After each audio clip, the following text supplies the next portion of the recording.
You can use back support, but do not use head support. Okay, that is all fine. is required. Yeah. Okay. It must be steady, comfortable, not requiring a constant effort to keep yourself up. And during the entire period of meditation, you must not experience knee pain, leg pain, back pain, neck pain. This is the most important. Everything else comes later.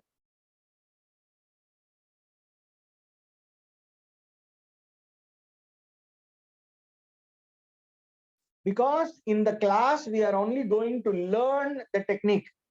We cannot make ourselves meditate during a class, because you are constantly listening to my voice and responding to that in your mind. So that is not meditation.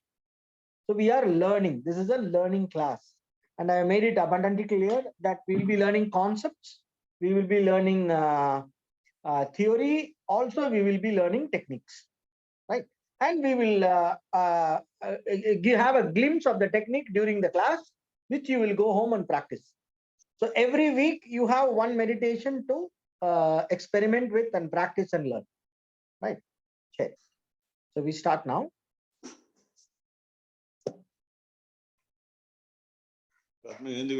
Take a deep inhale and a gradual exhale. Sorry.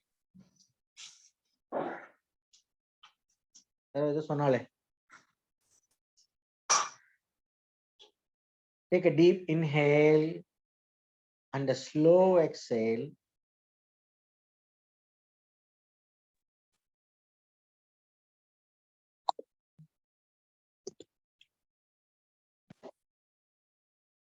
Om Shri Gurubhyo Namaha. Hari Om.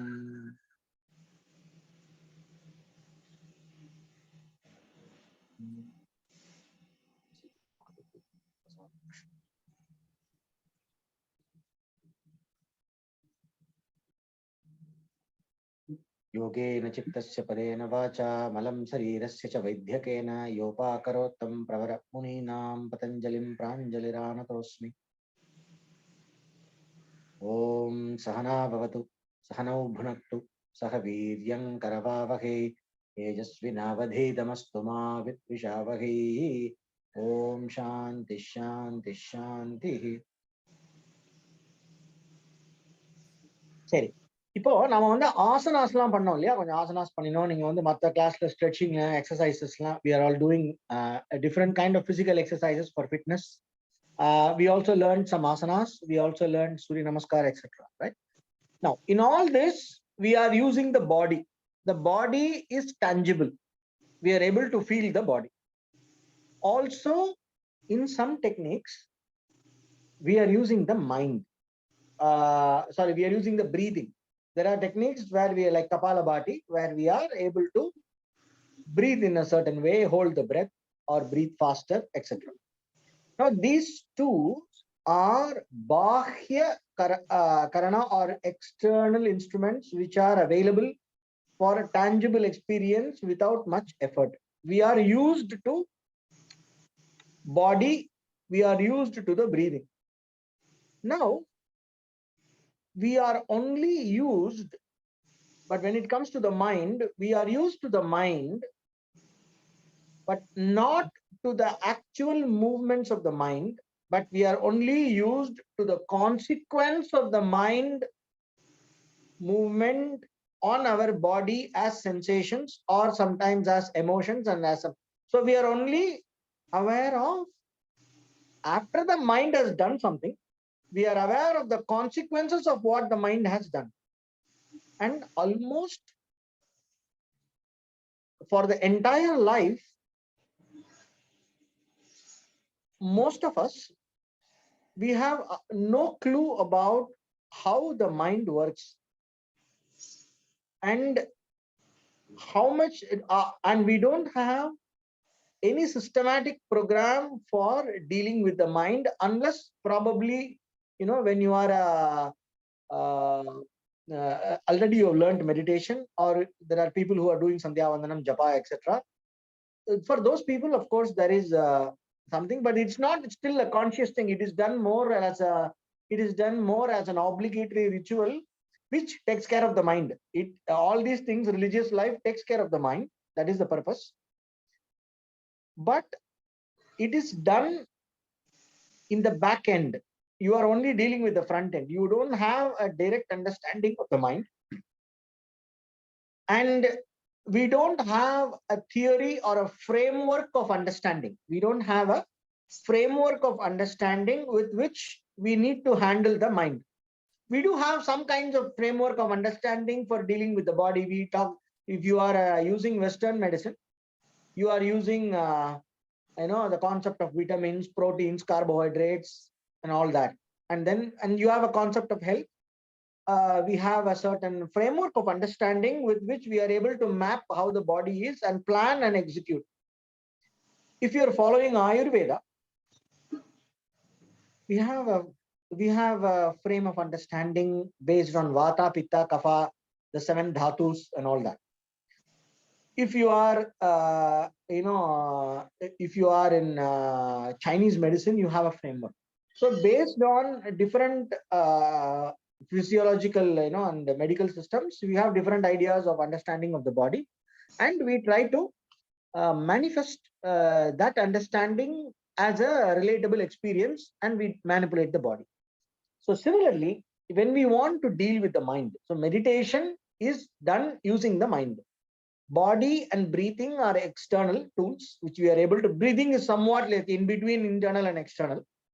But like we are using the hands, if I want to grab something, I want to grab my specs, I want to drop my specs, I am able to see my hand, feel my hand, operate my hand without much thought.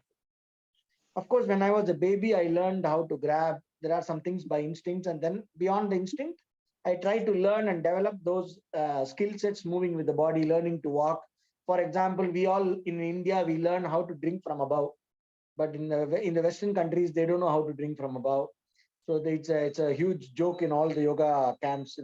They're all the time pouring water on themselves, and we have a lot of fun. Indians have a lot of fun with these foreigners trying to learn how to drink from above. So these are all skills. And eating with the hand, if you see the Westerners who are only used to eating with fork and spoon, they eat with hand. It's very funny to watch initially. Similarly, if they watch us eating with spoon and fork, it's very funny for them, because if we are not trained, then we make a mess. So these are all different ways in which we learn how to use the body. So similarly, we need to feel the different aspects of the mind and learn how to use the different aspects of the mind for the purpose. So mind in yoga, mind is called Antakarana. Antakarana, inner instrument. Just like how our hands are external, outside instrument, Bahya Karana, we have Antakarana, inner instrument. So the inner instrument of the mind has 4 aspects, right? There are 4 aspects to the inner instrument of the mind. This is what first we need to understand. If you want to meditate, what aspect of the mind are we using for each meditation technique? So I'm giving you a framework, and I will explain every technique based on this framework. So the inner instrument of the mind has 4 aspects. 1, manas. Manas is the aspect of the mind that is connected with your sense faculties and processing information. Manas processes, in the sense, Manas gathers information and compares and contrasts information. This is Manas. It is basically like it moves in a way to connect information. Manas connects information. And there is another aspect of the mind called Buddhi, which interprets information and comes to a conclusion. This or that, that is Manas. For example, right now you are listening to me, you are hearing my voice. Suppose when I am talking, if I have a certain, a word, if I do not pronounce properly, like I would have, then you are like, huh? What did he say? You say, no, you immediately, இப்ப நான் பேசிட்டு இருக்கதே suddenly I start talking in Chinese for like 2-3 words. Immediately there is some alertness. You are trying to see that you are so when you are listening, you are interpreting the words. Like when I make you tell you a word, meditation, I said meditation. The moment it came inside, you are hearing meditation, it is a word, it's a familiar word. All that is done by Manas. What the word means, oh, meditation abina, they are going to make us sit together, sit cross-legged and close our eyes and do something abina, mind comes to a conclusion. That conclusion, oh, this is what it is. That is the job done by buddhi. Now let us say I tell you some word which is kundalini or something like that, I say, or I tell you about the human aura, something like that I tell you, which is not a very everyday experience. Immediately you are trying to find out from where you know about it. Or let us say yesterday's dinner. The moment I tell you yesterday's dinner, there is a recollection of what you had yesterday for dinner. Or if you did not have dinner, you recollect how you did not have dinner, you skipped dinner. Something about the dinner you recollect. That recollection is like instantaneous. That recollection comes using the aspect of the mind called chitta. So the information is stored in chitta. The what you had for dinner yesterday, that is as a memory, and the impression of the dinner, whether it was a good dinner or not, and the whole experience, the entire experience of your dinner yesterday is in your chitta. And the moment I say dinner,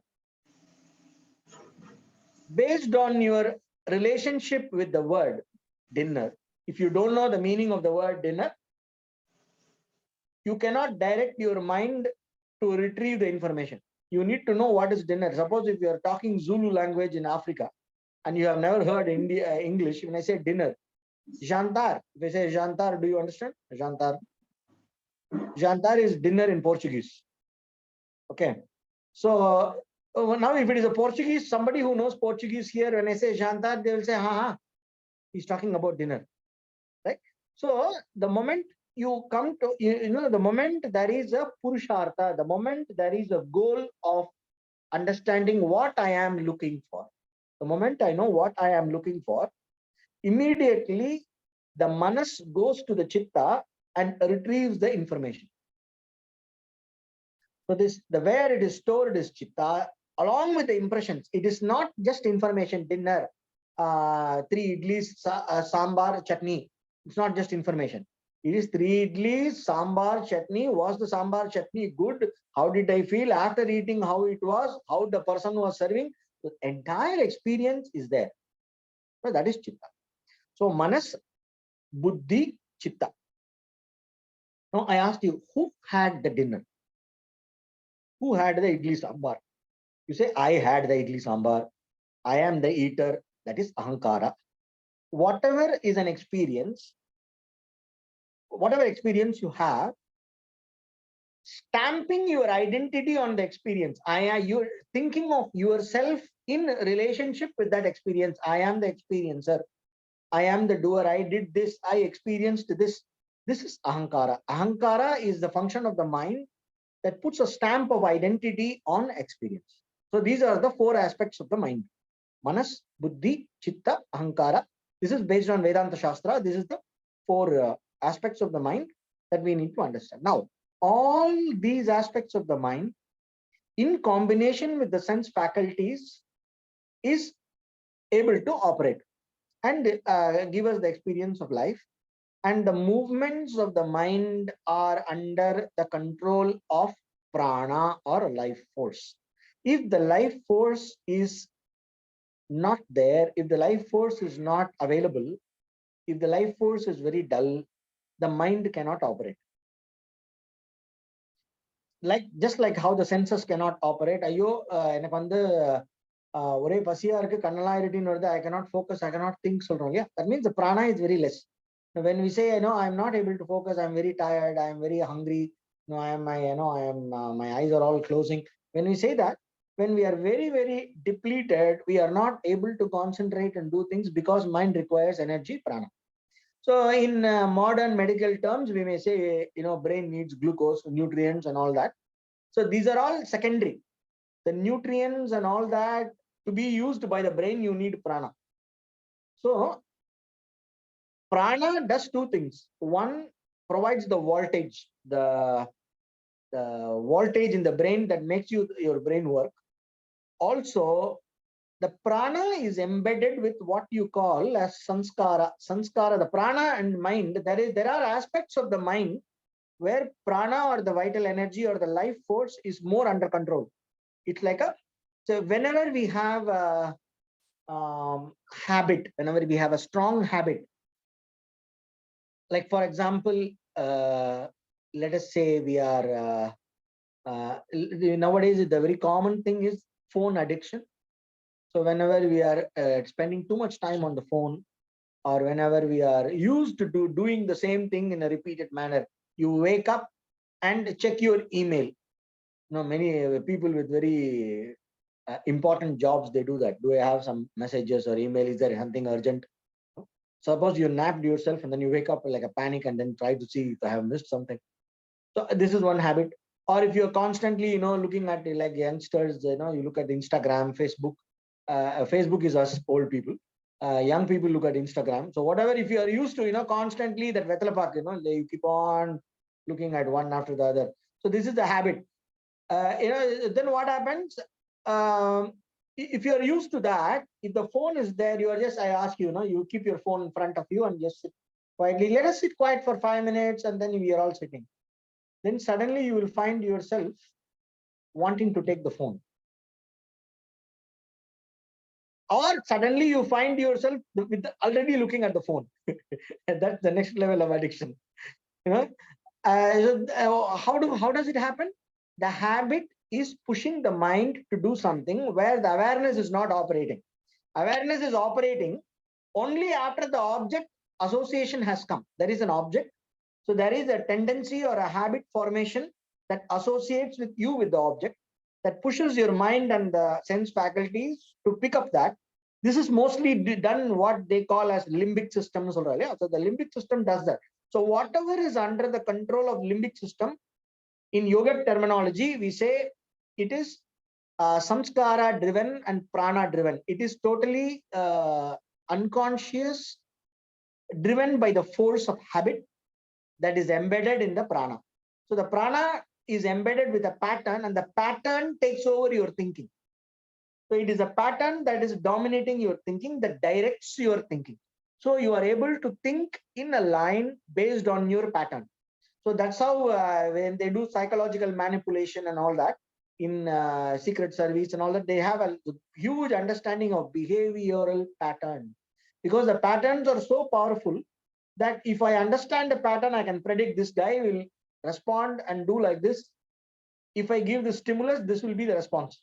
And then we can manipulate people. That's what they're doing. They also corner people with fear, or they tempt you with offers. Then you are, it's a pattern. The moment I am tempted with an offer, I am likely to grab it. It's a pattern. So I cannot resist it. They say, no one can eat just one. That's pattern. So when Lay's chips, you cannot eat just one. Why you cannot eat just one? Because the taste buds are excited, the prana is excited. The gratification or the pleasure principle has taken over your thinking. It directs your thinking, have the next chips, have the next chips, have the next chips. Until a point the stomach says, I can't have any more, then you are able to stop. Something in you, or then you get nausea or something, then there is a counter reaction and then you are able to stop. Suppose if I find a way to pop in some domperidone or something where I will not feel anything, keep on eating the chips, and then suddenly over a period of time, once the disease comes, then we know. So this is pattern driven, which is centered in the prana. So now when we want to meditate, Yoga Sutra says the mind, you become capable for meditation when you have mastered pranayama. This is what I taught you in the yoga classes before. I always mentioned this. Dharanasu cha yogyata manasaha. The mind becomes capable of concentration. You will be able to work with your mind, to put it short. Only when the prana is under control to some extent, we will be able to work with the mind. Otherwise, without pranayama, without a certain amount of calmness and a certain amount of mastery or control over the prana, you are simply not able to meditate. You are sitting there and all the different forces and the habit patterns and the likes and dislikes are pushing our thoughts here and there. And there is, of course, we are all not insane people. We have some kind of sanity left in us. So we are able to concentrate for a few seconds. And we are able to stay on course. I will put like this. I will not use the word concentration. I will say we are able to stay on course on a line of thinking without getting distracted for a certain period of time. This certain period of time can become longer provided I have prana control. So prana control. Then comes bahya indriya control. Bahya indriya means the organs of action and basically the hand, feet. You don't move your feet. You don't keep moving your hands and keep fiddling with something. Keep moving your toes. Instead of all that, you decide to keep your body very steady. Karmendriya, the organs of action are very steady. No, you don't have to rush to the toilet. You finish all that and come.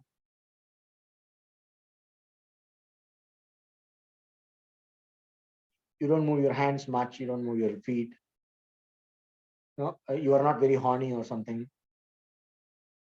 You are not talking.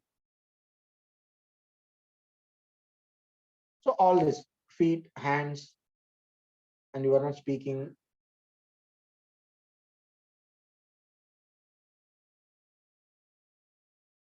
You don't have to rush to the toilet. You are not horny. You are not moving. You are not moving your hands. You are not making your hands tense trying to grab something. And you are silent. You have made a resolve to keep your external organs of action absolutely still. Physical stillness. Then comes organs of perception. Anta, Jnanendriya or the organs of perception, where you are not trying to taste something.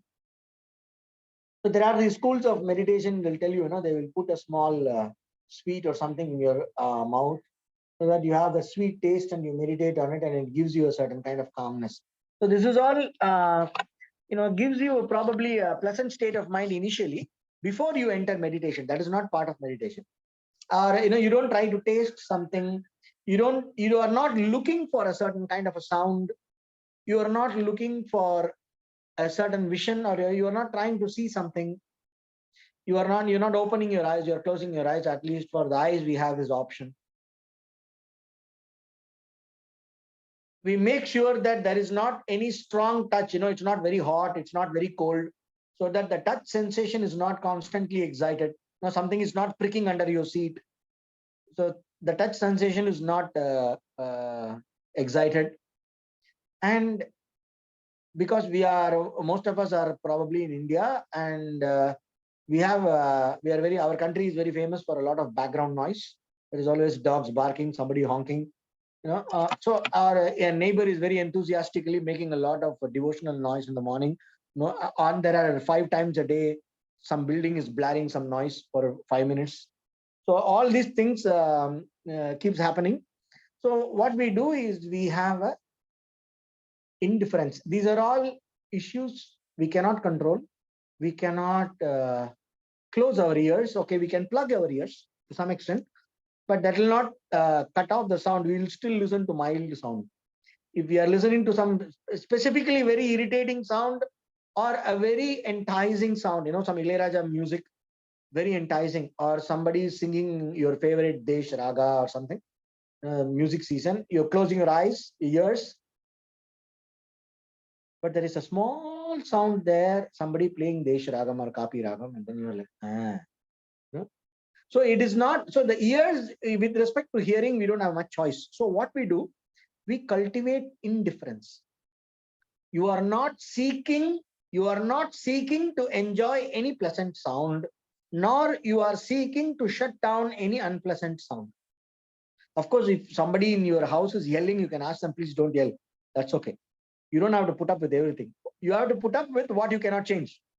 So, you cannot go and knock on your neighbor and tell, please bring down your radio, unless if it's too much. Yeah, then it will become like Mr. Bean trying to have a son. There is a cartoon where Mr. Bean is constantly running in his car to find the right spot to have the right kind of sun.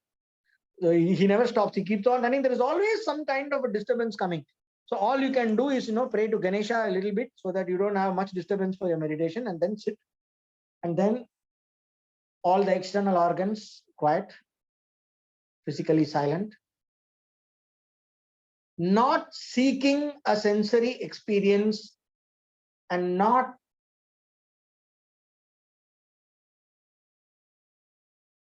very strongly rebelling a sensory experience that cannot be avoided, right?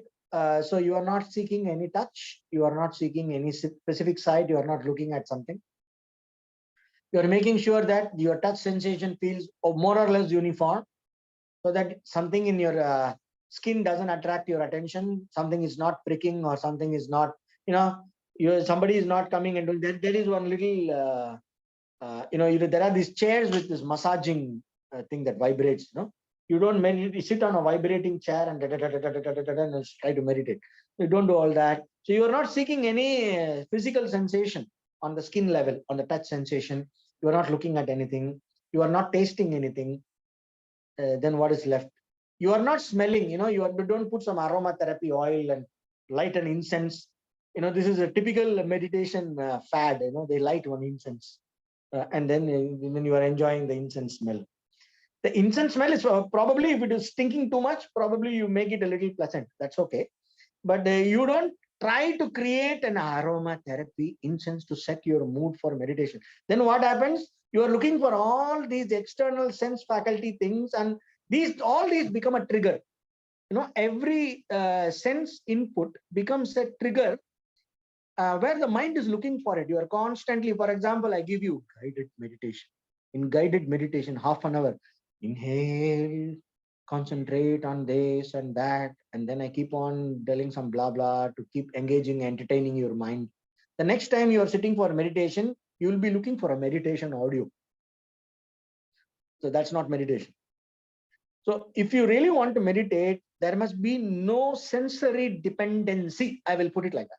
So the 5 sense faculties should not look for any sound, any sensation on which you are dependent, or should not be very busy trying to avoid some mild disturbances, tolerable disturbances. So we cultivate an indifference to different kinds of sounds that you cannot escape, that keeps coming and falling on your ears.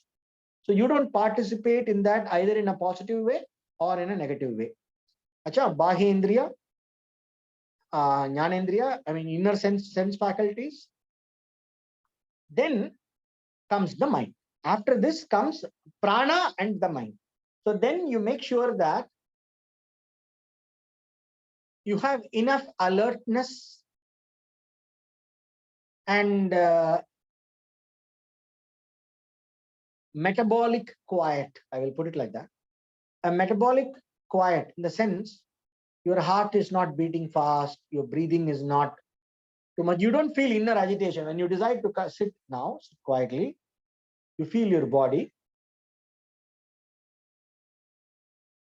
You can feel some kind of a restlessness in certain part. You may not feel immediately. You'll all be like an angel for 10 seconds, 15 seconds, 1 minute. And then you will start feeling different kinds of urges in your body to move. One of the main things is you might feel like scratching, right? So that is basically some kind of a psychosomatic disturbance for which we are reacting. When we are reacting, then it comes, or you want to keep, you want to get, arrive at some kind of a comfort. So I remember when I was teaching one class in, I think in Bucharest or somewhere, there was this girl constantly massaging her feet and putting powder and all kinds of things. She's like doing almost a pedicure in the meditation class, trying to arrive at that comfort zone. So don't get too busy, or the body, you will never arrive at comfort zone. I'll tell you, the main thing we need to understand that this body is fundamentally hell. Okay. So whatever you do, the body has something to trouble you with. At any age, be a child, you are a youth, you are old. Don't think only old people have problem. Everybody at every stage of life, this body is hell. That's what we need to understand. And this body is nothing, that's why you have this will to be well. You have to have a constantly maintain this will and keep meddling with this body. Otherwise, this thing is not going to be well. It's going to keep creating trouble.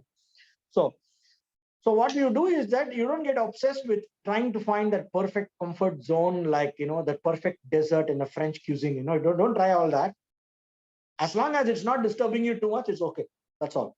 So you can't expect more. So what we do is, when we sit, there will be different kind of urges to move, urges to adjust, or some kind of a tendency in the body to not be still.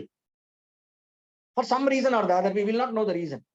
So what we do, we can't keep dealing with each and every factor. So what we do is, we calm down the prana. When we calm down the prana, silence the prana, the pranic vibrations, when we silence them with pranayama, all these instinctive movements of the mind, the instinctive, unconscious, reactionary movements of the mind will slow down. So the background noise will be less. The background psychosomatic noise, psycho mind, psycho means mind, soma means body.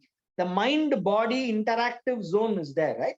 So in that mind-body interactive zone, we will not have too much noise. It will be some kind of reasonable quiet that lets you to think or meditate or contemplate on any particular track that you have set for yourself. These are all the initial conditions. External steady posture, not moving, external sense organs quiet, not seeking a sensory experience through your 5 sense faculties. Then some pranayama to calm down the background noise. A simple deep breathing would be enough. Inhale a little deeper than natural. Exhale gradually, exhale completely. At the end of exhale, keep the breath outside for 2 seconds. Then relax your belly, inhale deep. At the end of inhale, keep the breath inside. When we inhale a little bit extra, we are pulling the breath. So we pull a little bit more. At the end of inhale, we maintain the pull on the breath a little. You sustain that pull on the breath, which will keep the breath inside. You will not exhale. You will inhale a little extra, keep the breath. 1, 2, 3, 4, 5, and then gradually let go and exhale completely. Do this for a few times, 10 times, 15 times, something like this. Don't set a target.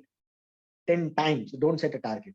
Then what happens? The moment you're doing the 3rd breath, mind is counting, and the 4th breath will be faster. 5th breath will be even more faster. You want to finish the 10, arrive at the 10. You're all very result-oriented people. So result-oriented people, the moment the mind becomes result-oriented, it starts pushing the time. It starts pushing you. You have an anxiety. Your adrenaline starts pumping. So we don't want adrenaline pumping in meditation also. So what you do, don't say 10 breaths, 15 breaths, nothing. Go with your sensation. Take a deep inhale. Gradual exhale, complete exhale. At the end of exhale, keep the breath outside with contraction in the abdomen for a couple of seconds, just 2 seconds. Relax your abdomen in deep, unrestricted inhale. Keep the expansion for 5 seconds approximately. Gradually let go. Complete exhale. Like that, keep breathing. After a few breaths, you will start feeling more calm, a little better, more collected. Once you feel that, maybe take 1 or 2 breaths more. And then after you deep inhale, gradually let go, relax. And then you can start your meditation. So this is how you arrive at meditation. The 3 steps: external sense faculty, organs of action, then the organs of perception, not seeking anything, then prana, silence. And then your meditation starts. Now, once you calm down, we'll see what is the time. 54. Time up. Yeah, 7 o'clock now. We have 5 more minutes. So once you calm down, you would have learned after this, few sessions of our class, you would all be expert in meditation, right? So you would have learned probably a bunch of techniques. Then the problem comes when too much shopping.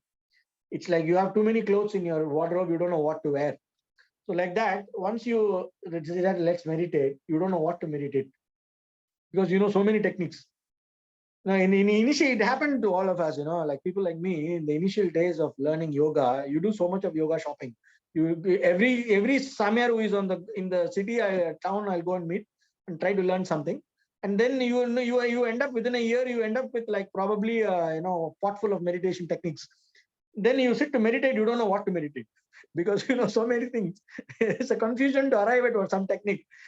And then mantra japamna, there are so many mantras. What mantras to do? Already initiating people with mantras, you have like a whole periodic table of mantras. So then which mantra to say? It's all a problem. So what you'll have to do is, there are 2 ways of going about it. Before sitting to meditation, you decide, I'm going to do this. It's very important. Sit, and then you decide, okay, I'm going to do this meditation. Then you silence the body, silence the sense faculties, silence slow down the prana, silence the background noise, and then you just start the meditation. Don't thinking. No matter what you feel like, if you have decided to do that, you do that. So that is a very buddhi-centered, purushartha or goal-centered way of meditating. Another approach would be, after you calm down, feel your thoughts, feel your ego, in the sense, your sense of self, right? How you respond to different things that pop in your mind. Spend time with that. You may remember something, you may remember some song that you heard, or you may be remembering what you have to do after the meditation is over. All kinds of things, Or you may be remembering a few meditation techniques. Some meditation gave you some nice experience. Then you get, the moment you remember that meditation technique, you get that excitement and then you want to repeat that experience. You have all kinds of suggestions coming. So what you do is, you don't do anything.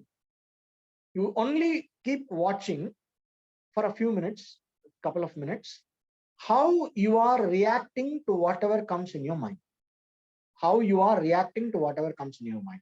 So when you keep watching that, but not indulge, you only know, you are taking note, observing how you are reacting to different things that pop in your awareness. And once you do that for some time, you will kind of settle down on a clarity, in the sense, there will be one strong predominant tendency in one direction.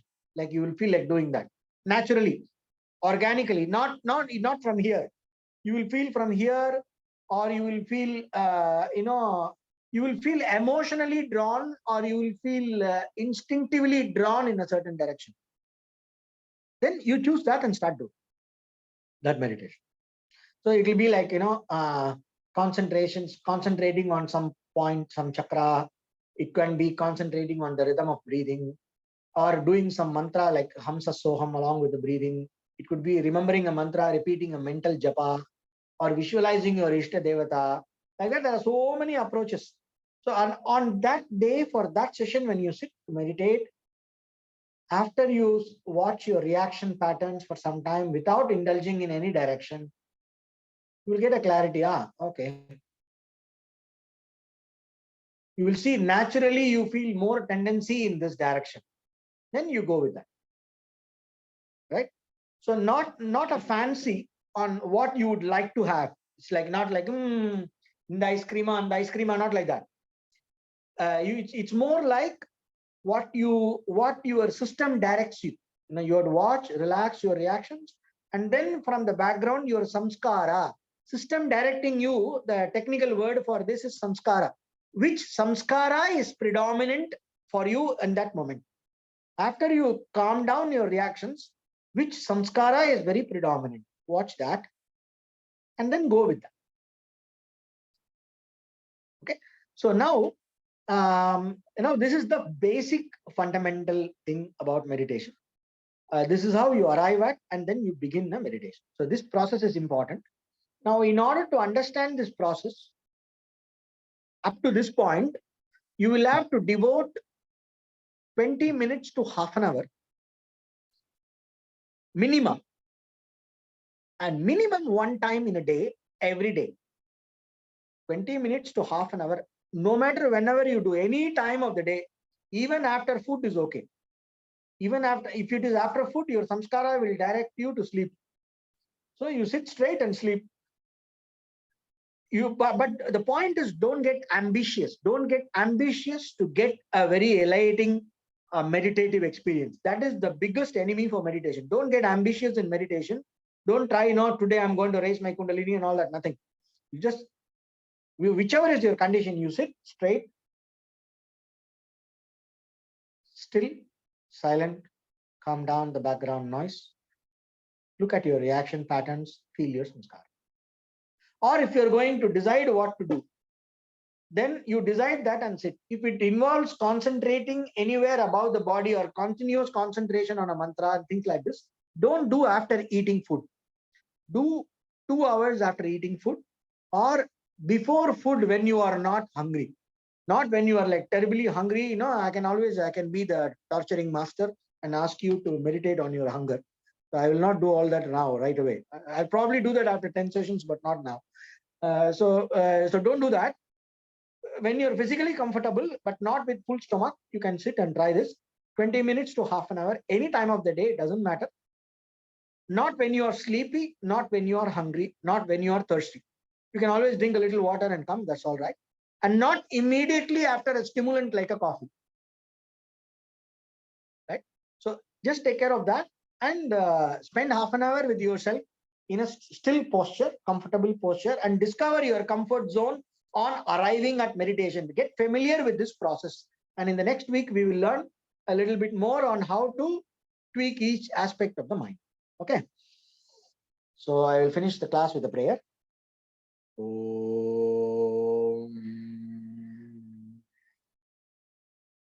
Purnamadah Purnamidam Purnat Purnamudachyate Purnasya Purnamadaya Purnamevavadishyate. Om Shanti Shanti Shanti. Asato ma Sadgamaya Tamaso ma Jyotirgamaya Mrityorma Amritangamaya. Om Tat Sat. Thank you. Have a nice meditative weekend. Yes. Recording when I stop if you're going to say something.